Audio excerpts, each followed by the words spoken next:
हाय, राधे राधे बच्चों। तो पिछली वीडियो में हमारा वर्तमान और ह्रासमान मैक्सिमा मिनिमा खत्म हो गया था। अब नेक्स्ट लेते हैं उच्चतम और निम्नतम मान, मैक्सिमा और मिनिमा। ठीक है, उच्चतम और निम्नतम मानों के बारे में कल चर्चा कर ली थी। ठीक है, लेकिन करते हैं, देखिए परिभाषा से बात करते हैं कि उच्चतम और निम्नतम मान क्या होते हैं। देखिए किसी प्रांत में यदि कोई फलन है, यदि कोई फलन f(x) है,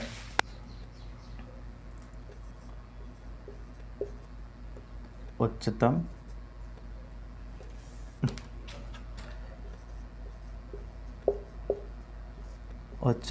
और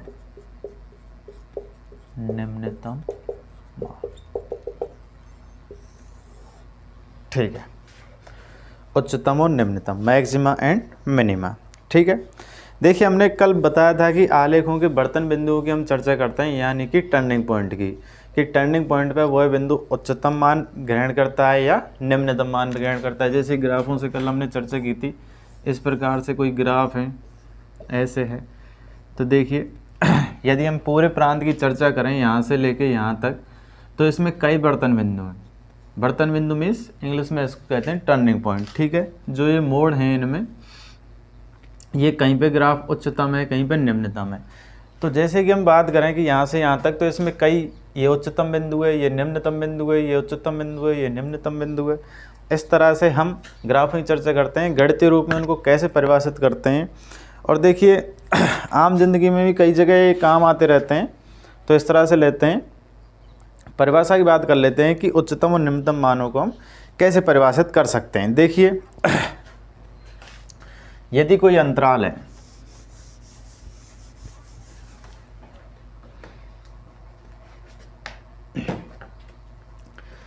देखिए मान लीजिए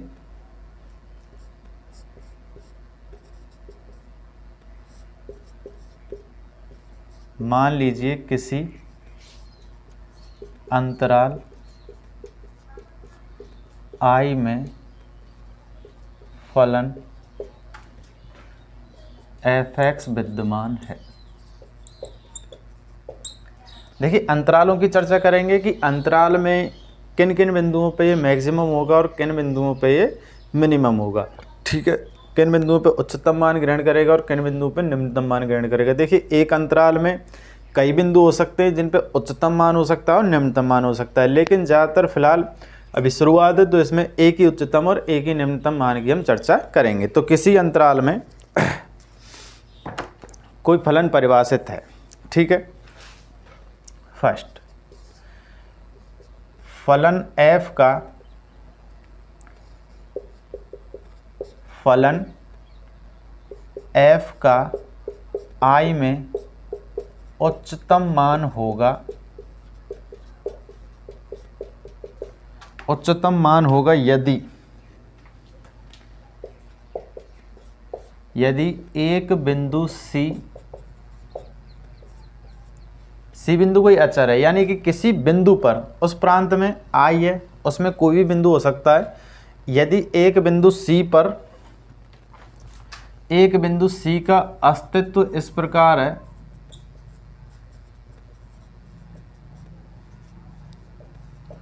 अस्तित्व इस प्रकार है कि f(c) is greater than equal to f(x). अस्तित्व किस प्रकार है, f(c) is greater then f(x), यानी कि जो पूरा फलन है उन सभी में सबसे बड़ा होगा कौन सा बिंदु, f(c). कौन सा बिंदु होगा, f(c) सबसे। जैसे कि हम बात करें ग्राफ की, ये कोई ग्राफ है, देखिए ये आपका कोई फलन है पूरा, और ये बिंदु C पर f(c) विद्यमान है, तो ये क्या करेगा, सबसे उच्चतम मान जो ग्रहण करेगा। तो ये जो पूरा फलन होगा ये f(c) से क्या होगा, छोटा होगा या फिर क्या होगा, बराबर होगा। बस वही चीज़ लिखी है कि f(c) हमेशा बड़ा होगा या बराबर होगा किसके, f(x) के। ठीक है, जहां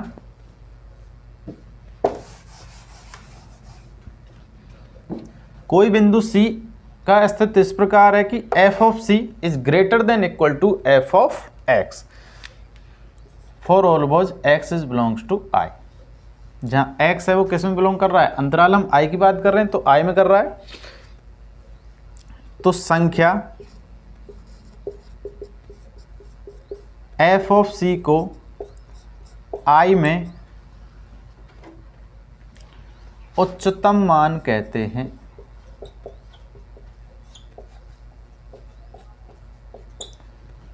एफ ऑफ सी क्या होगा, उच्चतम मान होगा किसमें, अंतराल आई में। कोई फलन है, फलन में कोई भी बिंदु है सी, यानी x बराबर सी पर, x बराबर सी पर कोई भी फलन है, कोई भी बिंदु है फलन में, उस बिंदु पर f of c greater than equal to 0, a greater than equal to F of x, यानी पूरे फलन से क्या हो रहा है, बड़ा हो रहा है। किस पर, सी बिंदु पर। किस पर, सी बिंदु पर। सी बिंदु कहाँ विद्यमान है, अंतराल आई में विद्यमान है। अंतराल आई की चर्चा कर रहे हैं, ठीक है। तो एफ ऑफ सी को आई में उच्चतम मान कहते हैं और बिंदु सी को अंतराल आई में उच्चतम मान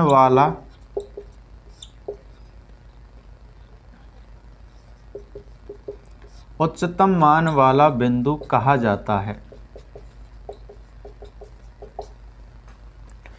देखिए उच्चतम मान किस बिंदु पे आया है, सी बिंदु पे, तो इसको क्या कहेंगे कि उच्चतम मान वाला बिंदु कौन सा है, सी है। और उच्चतम मान कौन सा है, एफ ऑफ सी। मान उसी से तो निकलेगा जो फलन होगा, और फलन क्या दिया है, कोई भी एफ एक्स है। मान लीजिए किसी फलन आई में फलन एफ एक्स विद्यमान है, ठीक है।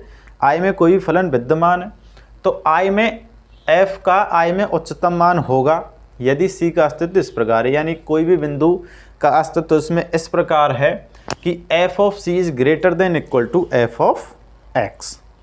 F of C is greater than equal to क्या होगा, एफ ऑफ एक्स, या फिर इसको दूसरी तरीके से भी लिख सकते हैं, F of X less than equal to F of C. ठीक है, आप दोनों तरह से याद रखें, क्योंकि क्वेश्चन कर जब करेंगे तो हम F of x is less than equal to F of C जो मान निकल के आएगा उस तरह से करेंगे तो आप एकदम से कंफ्यूज हो जाएंगे कि कैसे कर दिया। ठीक है, ये दोनों ही चीज़ें ये उल्टी लिख दी है, बस फ़र्क ये है, यानी F of X less than equal to F of C, यानी जो फलन है वो हमेशा छोटा होगा किससे, उस उच्चतम मान वाले बिंदु से, यानी जो उच्चतम मान जो दिया है उस उच्चतम मान से क्या होगा, हमेशा छोटा होगा। तो ये उच्चतम मान जो एफ ऑफ सी निकल के आया वो क्या कहलाएगा, उच्चतम मान कहलाएगा। और उच्चतम मान वाला बिंदु कौन सा कहलाएगा, बिंदु सी को उच्चतम मान वाला बिंदु कहते हैं। जैसे कि हम ग्राफ से इसकी चर्चा करते हैं,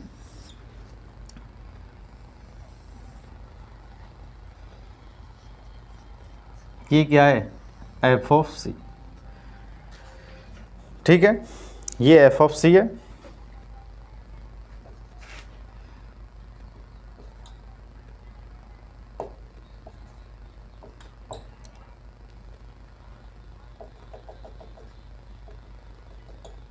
इसके बाद देखिए इस ग्राफ से इस जो फलन है इस फलन से इधर और इधर, यानी कि बाएं पक्ष में या दाएं पक्ष में दोनों ओर कैसा है, F of x F of C से कैसा है, छोटा है। इसलिए एफ ऑफ सी क्या मान ग्रहण करता है, ग्रेटेस्ट मान ग्रहण करता है, यानी कि उच्चतम मान ग्रहण करता है।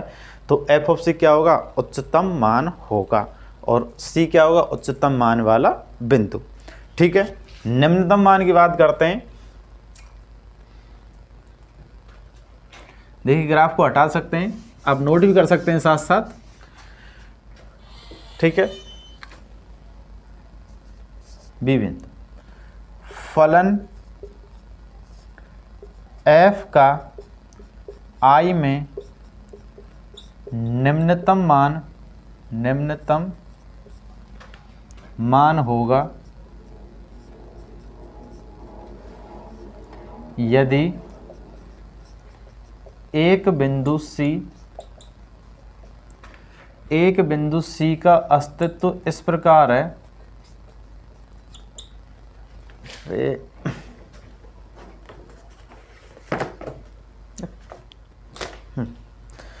एक बिंदु C का अस्तित्व इस प्रकार है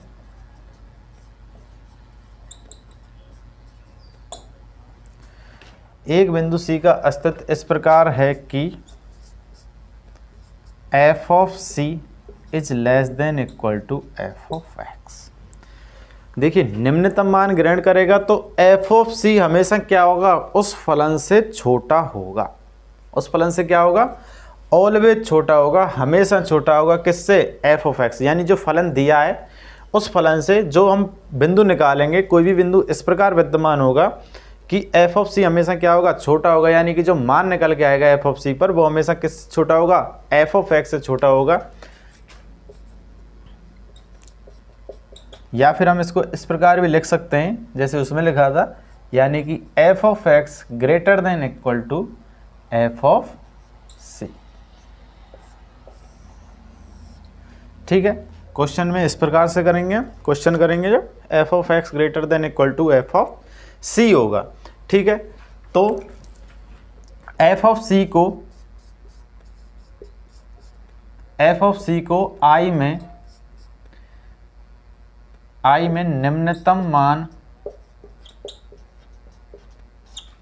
निम्नतम मान कहते हैं और बिंदु सी को आई में, अंतराल आई में निम्नतम मान वाला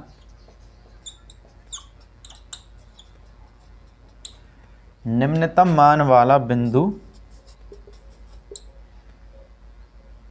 निम्नतम मान वाला बिंदु कहा जाता है। दोनों परिभाषाएं सेम है। देखिए परिभाषाएं उच्चतम और निम्नतम सेम ही होंगी, लेकिन फर्क कितना होगा, उच्चतम में होगा कि एफ ऑफ सी यानी कि सी बिंदु पे यदि कोई फलन का मान निकाल रहे हैं वो पूरे फलन से क्या हो रहा है, बड़ा हो रहा है, यानी कि उच्चतम मान ग्रहण कर रहा है, तो वो क्या होगा, उच्चतम बिंदु होगा। ठीक है, और यदि f of c less than equal to F of x यानी कि सबसे कम मान ग्रहण कर रहा है किस बिंदु पे, सी पे, तो वो निम्नतम बिंदु होगा। ठीक है, इसमें एक चीज़ और है, चरम मान। यदि किसी फलन आई में चरम मान कहलाता है यदि एफ फलन आई अंतराल में या तो उच्चतम मान ग्रहण कर रहा है या निम्नतम मान ग्रहण कर रहा है, तो वो उस बिंदु पर क्या कहलाता है, चरम मान। एफ ऑफ सी क्या होगा, चरम मान होगा, यानी कि ग्रेटेस्ट या लोएस्ट पॉइंट कहलाएगा। ठीक है, चरम मान का मतलब है, जैसे हम इससे हमने आपके ग्राफ की चर्चा नहीं की थी, निम्नतम मान वाले की।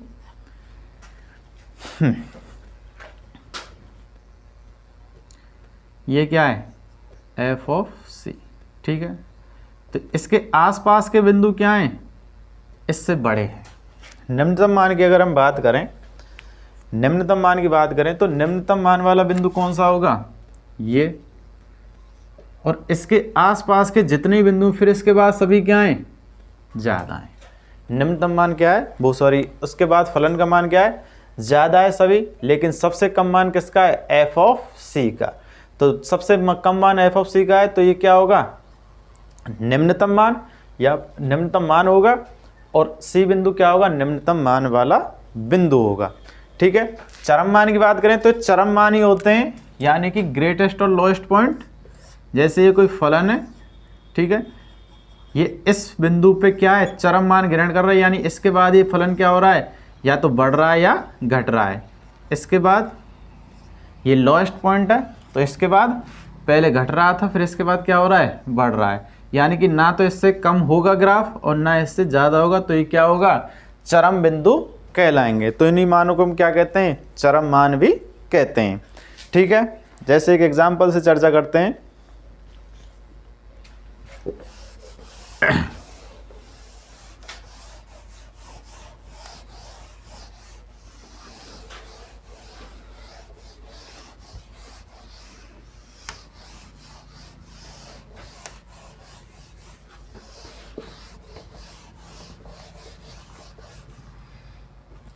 देखिए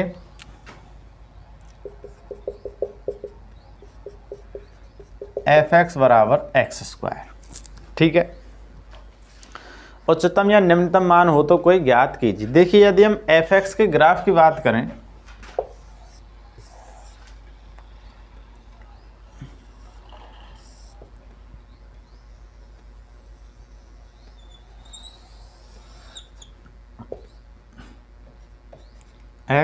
एक्स डैश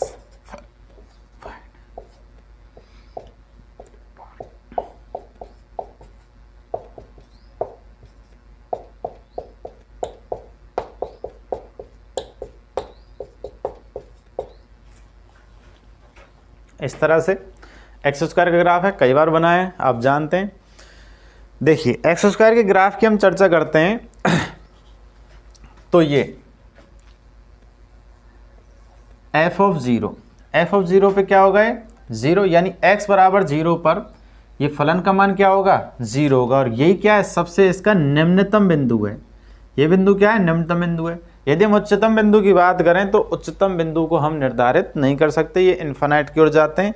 तो इस फलन को हम आलेख से बात करें तो एफ ऑफ एक्स, तो f of x equal to 0 जब x इक्वल टू 0 हो। F of x equal to 0 जब x इक्वल टू 0, लेकिन इसके अलावा और कोई भी अगर हम मान इसमें रखेंगे तो सभी क्या होंगे, 0 से बड़े होंगे। सभी क्या होंगे, 0 से बड़े। तो इसका सबसे जो निम्नतम बिंदु है वो कौन सा है, 0। तो इसमें कौन सा मान विद्यमान होगा, केवल निम्नतम मान ही विद्यमान होगा। यदि हम इसकी बात करें तो f of x always greater than equal to 0। F of x क्या होगा, always greater than equal to 0। या हम इसको देखिए फलन का मान ही निकल के आया है, एफ ऑफ 0 बराबर 0। ठीक है, तो एफ ऑफ सी की चर्चा कर रहे थे। एफ ऑफ सी क्या है, x बराबर 0, यानी कि ये बिंदु कौन सा है, सी बिंदु की बात कर रहे थे हम। तो x बराबर 0 की ले रहे हैं, यानी एफ ऑफ 0 क्या है, 0, यानी F of x is greater than equal to 0। और ये किस में था, निम्नतम मान में था, यानी कि निम्नतम मान ग्रहण करेगा जब कब F of x is greater than equal to F of C हो। देखिए यही तो लिखा था निम्नतम मान में, F of C is less than equal to F of X, या फिर लिखा था F of x is greater than equal to F of C. देखिए इसमें बहुत कंफ्यूज होते हैं कि ग्रेटर देन ग्रहण करेगा या लेस देन। तो हम एफ ऑफ एक्स की बात कर रहे हैं, F of x greater than equal to होगा किससे, एफ ऑफ सी से। तब क्या होगा, ये निम्नतम मान ग्रहण करेगा। या फिर हम लिख सकते हैं इसे ऐसे भी तो लिख सकते हैं, 0 is less then F of x. ठीक है, बस केवल लिखने का फर्क है और कुछ नहीं है। तो f of x is greater than equal to F of 0। तो ये क्या, कौन सा मान ग्रहण करेगा, निम्नतम मान ग्रहण करेगा। इसलिए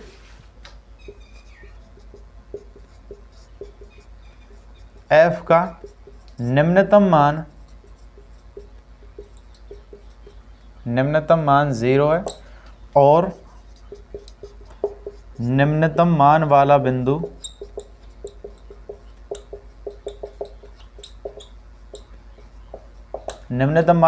भी कौन सा है, 0, क्योंकि x बराबर 0 पर f ऑफ 0 क्या है, 0। तो निम्नतम मान कौन सा है, 0, और निम्नतम मान वाला बिंदु भी 0। ठीक है, देखिए यदि हम इसको किसी प्रांत में वो कर दें, परिबद्ध कर दें या सीमित कर दें, -2 से 1, ठीक है, इसमें परिबद्ध कर दें, तब -2 पे क्या होगा, ये उच्चतम मान ग्रहण करेगा और 1 पे क्या होगा, निम्नतम मान। देखिए f ऑफ -2 क्या हो जाएगा, -2 का स्क्वायर यानी कि 4, और f ऑफ 1 पे क्या हो जाएगा, 1 का स्क्वायर यानी कि 1। ठीक है, तो हम इसकी बात करें तो -2 पे क्या, कौन सा मान ग्रहण करेगा, उच्चतम मान 4, और 1 पे कौन सा मान ग्रहण करेगा, निम्नतम मान। देखिए यहां से यहां तक ले रहे हैं। अब यहां से यहां तक की अगर हम चर्चा करें इस ग्राफ की, तो ये बिंदु कौन सा है, उच्चतम बिंदु, और ये बिंदु कौन सा है, निम्नतम बिंदु। ठीक है, तो हम किसी अंतराल में भी इसको क्या कर सकते हैं, परिबद्ध कर सकते हैं। तो अंतराल में यदि परिबद्ध किया, यदि अंतराल में परिबद्ध, ठीक है, तो f ऑफ -2, तो f ऑफ -2 क्या होगा, इसका उच्चतम मान होगा, यानी x बराबर -2 पर उच्चतम मान ग्रहण करेगा। उच्चतम मान कौन सा होगा, 4, और x बराबर 1 पर निम्नतम मान,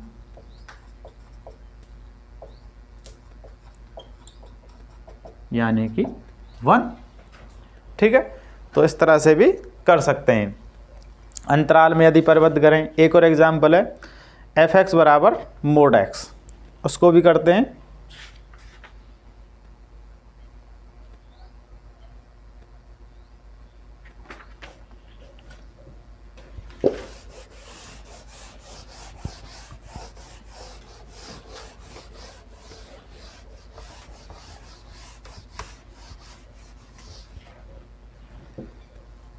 देखिए नेक्स्ट एग्जाम्पल है f(x) बराबर mod x।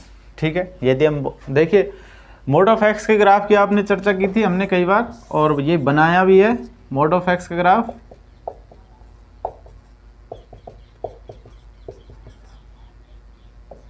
x x' y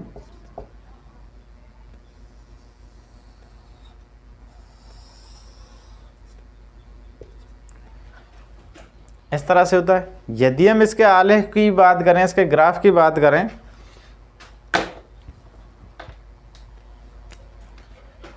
तो f ऑफ x यानी कि f ऑफ 0 बराबर क्या होगा, 0।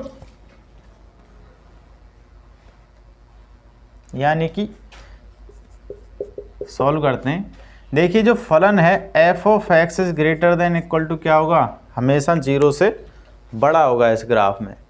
तो ये कौन सा बिंदु होगा, निम्नतम बिंदु। कौन सा बिंदु होगा, निम्नतम बिंदु की बात कर रहे हैं। सेम पिछले ग्राफ जैसा ही है, यानी कि 0 is less than f of x, या फिर हम बात कर सकते हैं f of x is greater than equal to f of 0। f of x is greater than equal to क्या है, f ऑफ 0। और जब f of x greater than equal to f of 0 है, तो इस पर कौन सा मान ग्रहण करेगा, ये निम्नतम मान ग्रहण करता है किस पर, 0 पर। तो x बराबर 0 पर। इसके अलावा और सभी पे कैसे मान ग्रहण करेगा, उच्चतम मान ग्रहण करता है। ठीक है,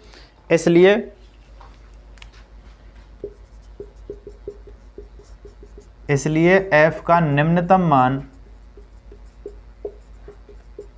0 तथा निम्नतम मान वाला बिंदु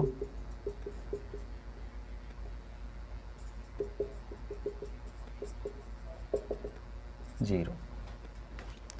f of x is greater than equal to 0 होगा किस पर, x बराबर 0 पर। ठीक है,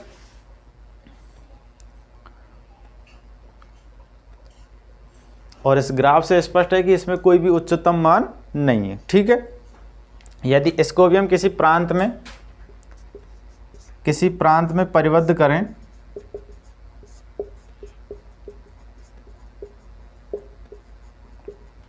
किसी भी प्रांत में परिबद्ध कर सकते हैं आप। देखिए -3 से -2 में परिबद्ध कर सकते हैं, या -2 से -1 में परिवर्तित कर सकते हैं। -2 से 1 में परिवर्तित कर लें। ठीक है, देखिए -3 से और 2 की बात करें तो यहाँ से यहाँ तक है। अगर हम बात करें तो उच्चतम बिंदु कौन सा होगा, f ऑफ -3 क्या हो जाएगा, -3 का मोड। तो उच्चतम बिंदु क्या होगा, 3, और f ऑफ -2। तो उच्चतम मान किस पे ग्रहण कर रहा है, 3, और निम्नतम मान 2। तो उच्चतम मान वाला बिंदु कौन सा होगा, -3, और निम्नतम मान वाला बिंदु कौन सा होगा, -2। ठीक है, यदि हम इसकी बात करें तो इसमें भी f ऑफ -2 2 और f ऑफ 1 1। ठीक है, -2 से 1 की बात कर रहे हैं।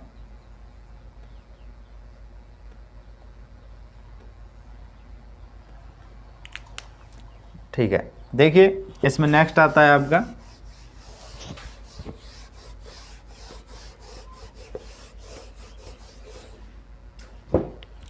यदि किसी एकदिष्ट फलन में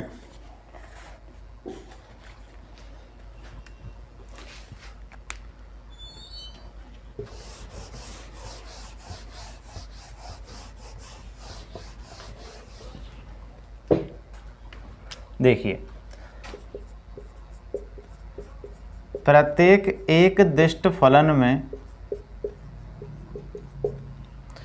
प्रत्येक एकदिष्ट फलन में अपने प्रांत में परिभाषित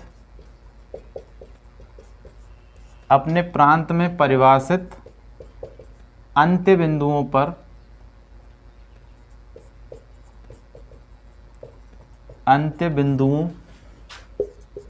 पर फलन उच्चतम या निम्नतम होता है। ठीक है, या फिर इस परिणाम को इस तरह से भी देख सकते हैं कि संवृत अंतराल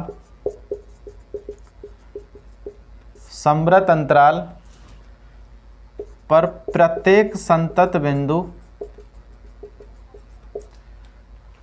संतत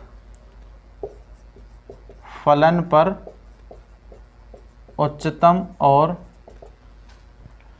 निम्नतम मान होते हैं।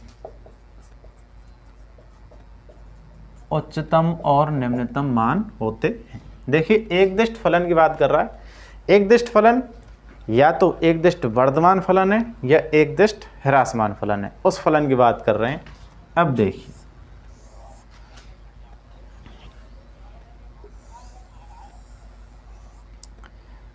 देखिए ये ह्रासमान है, यहाँ से ये यहाँ से वर्धमान है, ये ह्रासमान है, ये वर्धमान है। ठीक है, अब यदि एकदिष्ट फलन है, जैसे यहाँ से यहाँ तक की बात कर लें, ये एकदिष्ट ह्रासमान फलन है, यहाँ से यहाँ तक की बात कर लें ये एकदिष्ट वर्धमान फलन है, और यहाँ से यहाँ तक ह्रासमान, यहाँ से यहाँ तक वर्धमान। ठीक है, तो ये जो प्रांत में हमने जो परिबद्ध किया है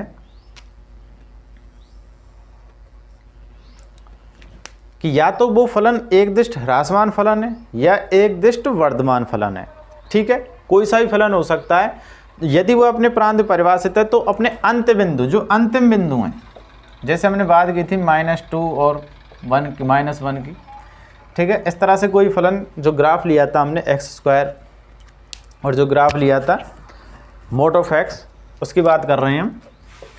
जैसे मोड ऑफ x में लिया था हमने -2 से -1 यहाँ तक। अब यहाँ से यहाँ तक कैसा है, एकदिष्ट ह्रासमान फलन है। कैसा फलन है, एकदिष्ट ह्रासमान फलन है। तो इसके प्रांत के अंत्य बिंदुओं पर या तो निम्नतम होगा या कैसा होगा, उच्चतम होगा। जैसे इसकी बात करें, यहाँ पे कैसा होगा, यहाँ से यहाँ तक यदि हमने परिबद्ध किया है तो यहाँ तो उच्चतम है और यहाँ निम्नतम है।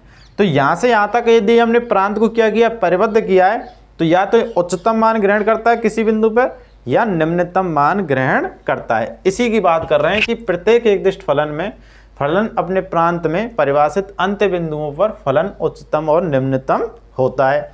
वर्धमान की बात करें, वर्धमान को हमने यहाँ से यहाँ तक फलन है, तो यहाँ से यहाँ तक प्रांत के इसके जो अंत्य बिंदु हैं, इन पे क्या होगा, एक बिंदु पर उच्चतम होगा और एक बिंदु पर निम्नतम, या फिर हम कह सकते हैं कि उच्चतम होगा या निम्नतम मान ग्रहण करता है। बस परिभाषा यही कह रही है। देखिए नेक्स्ट करते हैं।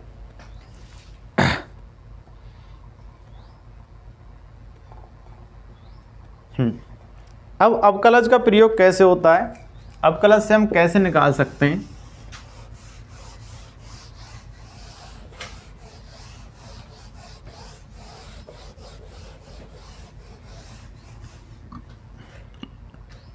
देखिए